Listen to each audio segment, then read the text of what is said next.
Welcome to today's special feature. I am joined by one of the country's top Brexit gurus. He is the Professor of European Politics at King's College London, and he runs a think tank called the UK in a Changing Room, academic think tank, I should say. Professor Anand Menon, thank you so much for joining us. My colleague Dan Hewitt unfortunately can't be with us, so you're going to have to just deal. Brexited out, isn't he? Yeah, well, you're just going to have to just deal with me. Question one is going to be the most difficult question of them all. Have you been listening to our podcast, Calling Peston? I have indeed, yeah. What do you make of it? I really like it. And a good friend of mine was on recently, Jane Green. I thought she was superb. She wasn't it? She was in this studio with us. We had a fantastic chat with her. One of the things we did actually mention to her was Brexit, of course, which is what I'll be asking you about today. Boris Johnson has been everywhere in the last couple of days talking about no further extension. He's not going to have an extension after 2020. He reckons he can get a trade deal done by then. Do you think that's possible? Well, it's possible he won't ask for an extension. I wonder, I have to say. I think if he gets a big enough majority, he might reconsider that. Can he get a trade deal next year? Well, you never say never, but I think you should be cautious about this because he's not just saying he's going to get a trade deal, but he's also talking about getting a best-in-class trade deal. And I think that is not possible next year. You could possibly get a very, very basic trade agreement with the European Union signed and sealed. But even then, if you think about it, if Boris Johnson goes to Brussels and says, I want a tariff-free deal, the EU aren't going to say yes. They're going to say, that's fine. But here is a number of regulations you've got to sign up to so that we can be sure you're not going to undercut us. So I think it's going to be far harder than he thinks. Yeah, I think that's the interesting thing is this idea of can we do it in 11 months? Is that actually possible? And the argument that the government keeps saying is, well, we're quite closely aligned with Europe anyway. So there's not that much work to do. How accurate is that? Well, it's absolutely accurate that we're fully aligned with Europe. The problem is that the EU don't care about where we're starting from. They care about where we're ending up. Yeah. And the whole point of Boris Johnson's deal, as compared to Theresa May's, is it makes us more able to diverge from EU rules. And what the EU want to know is, how far are you planning to diverge? Because if, in a worst case analysis for them, we decide to slash workers' rights or environmental standards and have tariff-free access to their market, then French manufacturers are going to say, hang on a sec, this isn't fair. You know, we're competing with people who haven't got the same standards as us. So wherever we start from isn't the point. They want to make sure that we can't end up in a place that gives us an advantage over them. Of course. I mean, it sounds to me like it's going to be incredibly complicated after. How long are we going to be talking about Brexit? Because the talk at the moment is, once this withdrawal agreement is through, are we done? Are we finished with it? Or is this something we're going to be talking about for years and years? Are you going to be in a job doing this for years and years and years? Well, let's think this through. I think Brexit has been a front page story for 3 years. I think it will continue to be a front page story for the next 6 months at least, because by the end of June, the British government has to decide whether to ask for an extension of transition or not. If we do ask for an extension to transition, then the politics will kick in again. I'm sure Nigel Farage will be back shouting betrayal, and Boris Johnson might even have problems within his own party from people who assumed that he wasn't going to ask for that extension.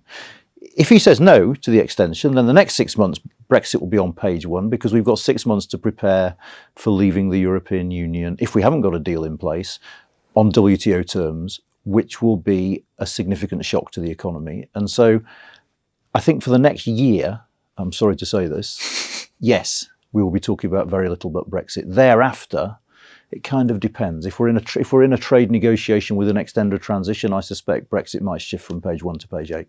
Okay. So, I mean, it will become incredibly complicated. It'll be tedious. The finer print will change. Yeah. It's quite complicated and tedious now. No, of course. But that doesn't stop people going on about it. No, of course. But I'm told it will get even more complicated. When we look at the nitty-gritty details of how international trade works, I think the one thing that everyone's been asking me over the last 6 months or so, well, especially since Boris Johnson's got this new deal through, well, got a new deal, I should say. If he does get it through, we enter these trade negotiations. In terms of a time frame, how long could it actually take? Could we be talking a decade? Because some people are saying, look, took them 10 years to do the Canada trade deal. Well, the Canada trade deal, it's been 10 years and it's not fully in force yet. So, yeah, it can take ages. You've got to negotiate, then you've got to ratify, and I'll come back to that because I think there are issues there, and then you've got to put it into operation. Negotiating will take time. It will probably take longer the deeper we want it to be. And bear in mind, our relationship with the EU is lots deeper than Canada's is. It doesn't just include economics. It's about data sharing on criminal matters. It's about military security. If we want to do all that, that will take a while. And then there's ratification, which is where it gets interesting, because all 27 national parliaments have to ratify a trade deal, almost certainly. And what makes this trade deal unique in history is it's the first one that has ever been dedicated solely to making trade harder. Yeah. All right. So we're putting in barriers to trade in this negotiation. And if you think about how the politics of trade works, what happens usually is you'll go back to Parliament with a trade deal and saying, yeah, we made some concessions on cars, but we've got a real win on banks. And if you weigh them, actually, it's probably worth signing up to. This will be people going back to that Parliament saying, these are the things we've lost because trade is now harder. We'd like you to ratify it. So I wouldn't assume that it's going to be plain sailing at ratification. The balance at that point will be, these are the things we've lost, but now with the rest of the world, we can do X, Y, and Z. And I assume that will be the argument here. Yeah. It won't necessarily be the argument in Belgium or in Poland, where they're going to be thinking about car industries or the rights of their citizens. So we could get to a point where Europe ends up being the stumbling block for the next stage. Bear in mind, the one thing we can say about the new European Parliament that was elected earlier this year is it is going to be a body that is a little bit suspicious of free trade deals. So there is no guarantee that either the European Parliament or the national parliaments will just wave this through. Yeah, so it's essentially a role reversal. Now we've had British Parliament stopping the Brexit deal going through. We could be in a situation in 3 years' time, 2 years' time, however long it takes to get that new trade deal done, where it's the European Parliament that says, hold on, this is making us worse off. Yeah, absolutely. The Europeans might just say, hang on, we don't like the terms of this, so we're not going to sign up to it. It's fascinating. Let's talk a little bit about Labour. Mm-hmm. Labour say that if they get into power, they're going to negotiate a new withdrawal agreement. That'll be the first thing that they do. So I'm going to ask you about that first, then we'll go on to the next stage of it after. How long is that going to take? Because they reckon they can do it in a matter of months. Do you think that's possible? Well, there are several things. If you take an off-the-shelf model, it's easier. So if they said, OK, we want a Norway model with a customs union, possibly. But remember, we're not Norway. And the EU won't give us a Norway deal. They'll say, yep, you can have that, but we want additional safeguards because you're big and you're close and you're a competitor. So even an off-the-shelf model will take time. The problem with the Labour position, as far as I understand it, is they're asking for at least two things that the EU to date has said pretty systematically it's not willing to give. They want a customs union with a say over EU trade policy. Well, that's in breach of the EU treaties. A non-member state doesn't get a say over EU policies, okay? And they want alignment with the single market. Now, no one's entirely certain what that means, which is probably why they use the phrase, because it's nicely ambiguous. But if it means we want to be bits of the single market but not other bits, we've spent the last 3 years being told you can't cherry pick. There is no reason at all why the EU won't keep saying that. So yes, they will open up the withdrawal agreement, I think, if Jeremy Corbyn is Prime Minister. They will try and negotiate in good faith. But they're not going to provide us with unicorns. They're not going to allow us to cherry pick. And I think if we try and do that, then it will be hard to get that deal over the line. No, of course. So it's not going to be done in a matter of months by the sounds of it. I mean, it could be quite complicated. It could be done in a matter of months. But what I would say is on the basis of what they claim to be after, they're not going to get that in a matter of months, if at all. Of course. So Labour's policy is what sounds like a very ambitious new agreement. Whether they get it or not, we'll debate another time. Assuming they do get a new agreement, we then have a second referendum according to their policy at the moment, where they put that deal to the people and the option to remain. Mm-hmm. Is there any indication that we could be heading to a different result where the British people vote for remain in a second referendum? Does the data suggest otherwise? The data suggests you'd be a fool to predict, I think. I think the aggregate poll now is about 53-47 in favour of remain. It's worth saying, in parentheses, that the reason we've had that switch is not because loads of Leavers have changed their minds. It tends to be because people who didn't vote in 2016 now say they'll vote Remain. So it's too close to call. And you've got to think about turnout. And one of the interesting things is I suspect that if we have a referendum where no deal isn't on the table, someone, Nigel Farage, for instance, will organise an abstention campaign. Oh, of course. Saying, look, this is just unfair. The choice we want isn't even on the ballot. And of course, if that picks up a head of steam, it undermines the legitimacy. Because if you imagine, and I'm not saying this will happen, but hypothetically, if Remain won a second referendum by a close margin on a lower turnout than we had in 2016, that's not going to have a whole amount of legitimacy in the eye of Leave voters. No, absolutely. And I think that's a key thing, because Labour keep talking about uniting the country. Yeah. And it sounds like that second referendum has a massive pitfall in the fact that it could divide the country even more than the Tories. I don't see any reason to believe a second referendum will be less divisive, less bitter than the first referendum was. I have very little faith in the fact that a second referendum is going to be more based on rational argument and fact than the first. That's not how referendums work. And remember, this time round, we've already got a polarisation around Brexit as our starting point. And so I suspect that, if anything, this is going to be a nastier campaign. Politics is all over the place at the moment. I don't think there's any denying that.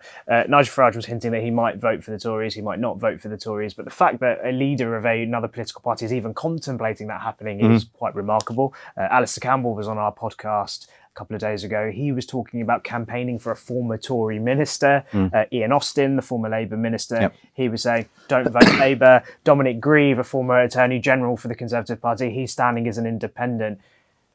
In your time writing about politics, have you ever seen a period where one issue transcends the traditional party politics in the way this has? No. I mean, there's two things, aren't there? Have I seen politics polarise? Yes. I mean, I grew up in West Yorkshire in the 70s and 80s, and I remember the mining strike and the anger and the fury at the government in London. So I think politics has known times of anger and times of polarisation, but you're absolutely right. What is different about Brexit is it cuts through the big two parties, and that makes it hard. Well, I would say one thing, though. I mean, there's this common narrative that politics is failing as politics is broken. The British Parliament, the last Parliament we had, was hopelessly divided, polarised, angry, didn't know what to do about Brexit, but in that, they absolutely faithfully represented the British people, in the sense that public opinion is exactly the same. So what's happening is our polarised society has been played out in Parliament. And I think, yes, that causes problems, but there's an honesty to it that we are actually, our divisions are there for everyone to see. Yeah, so your role at the moment is to try and cut through all this political chaos that's going on and provide us with facts, provide us with genuine insight from experts, but Michael Gove says that we're all fed up of. How difficult have you found it since, was it 2014 where you set up your...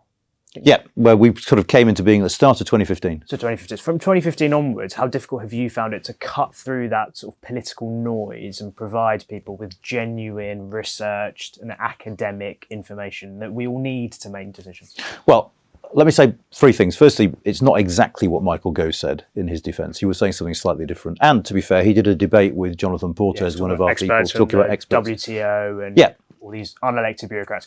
But that phrase was sort of lifted out, and now people down the street say, well, I'm fed up of experts as well. So it's been... You see, I've never found that to be true, in the sense that we do a lot of public events, we do stuff around the country.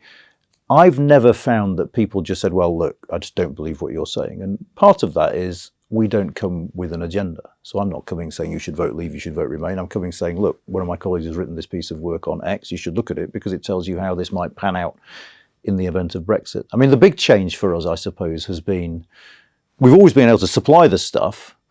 In the referendum itself, there was only limited demand for us because no one had heard of us. And that's what's changed, I think, as our profile has grown. And we've got some fantastic colleagues, people like Catherine Barnard, Jonathan Portes, John Curtis, the election guy, are all in our team. So that really helps. As our profile has grown, there has been more and more interest. But I have to say, I've never once faced anyone saying, I just don't believe what you lot are saying.